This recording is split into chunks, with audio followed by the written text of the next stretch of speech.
All across the world, education is paramount, yet in some countries, this necessity is neglected, like in India. Education is one of the foundations of our society today, along with family and community. UNICEF states that a quality education needs learners who are healthy, well nourished, and ready to participate and learn. Also, they are supported in learning by their families and communities. They need environments that are healthy, safe, protective, and gender sensitive, and provide adequate resources and facilities. Content that is reflected in relevant curriculum and materials for the acquisition of basic skills, especially in the areas of literacy, numeracy, and skills for life, and knowledge in such areas as gender, health, and nutrition. Processes through which trained teachers use child-centered teaching approaches in well-managed classrooms and schools, and skillful assessment to facilitate learning and reduce disparities.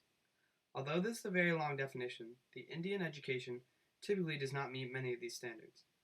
Subpar Indian education has been brought to light due to negligence from educators, parents, and administrators. The concern over universal education has created a lack of attention towards the reform of the current education system.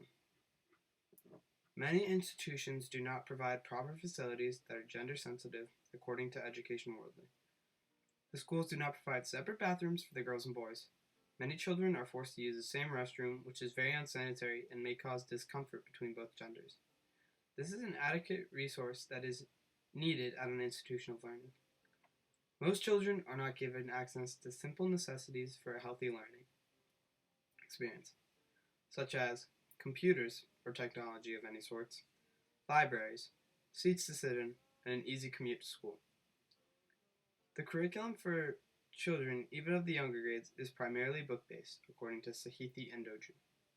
The children are not taught in interactive ways. It does not enable them to be creative and independent. The primarily book-based learning does not help children with the necessities later in life. The inability to be independent is one of the reasons that the quality of education will determine India's workforce and their abilities. The classroom is not adequate for children. There are typically 35 children per class. The classrooms are very small, according to Anjoju. Also, disease and illness is very prominent amongst the classrooms, which can spread very quickly in a crowded area with little to no disease control. The enrollment has increased almost 85% from 2006, causing crowded classrooms due to the fact that children need to help their families make a living, shown by this stat. Indian education is very lackluster, and it does not come close to many countries' educations. Kids are forced to sit on the floor using mats.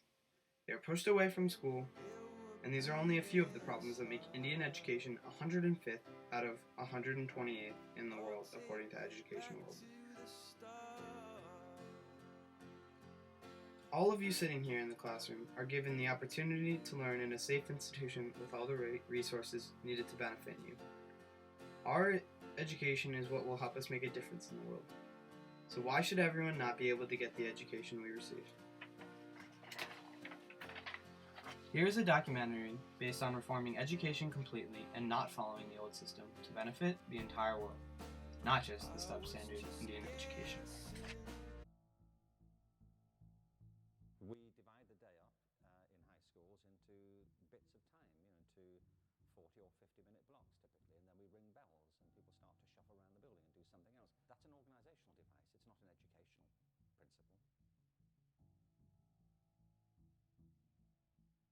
10 university heads in 1890 said, in 11th grade, everyone should learn chemistry. In senior year, everyone should learn physics. A lot of these subjects are great, but these priorities were dictated 124 years ago. The old blue-collar industrial model of education is already gone. We're already living in its wake. What happens to society when hundreds of millions of people have that aimless, rudderless feeling of, I've been replaced by a very small box?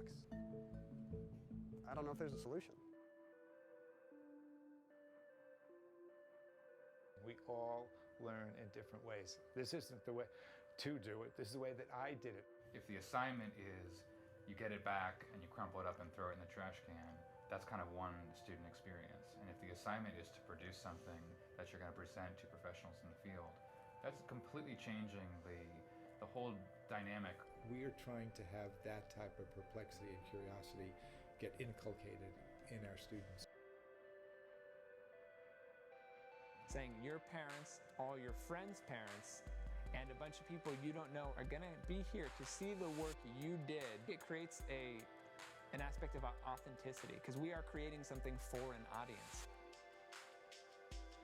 The things I think in life that give us some of the greatest satisfaction is making something that wasn't there before. And I can't wait for that moment when it does work and I'm completely done with it. And it's like all leaves. It'll be one of the greatest moments in my life. When kids have that feeling, it's transformative for them. I made this, and everyone's coming to look at it.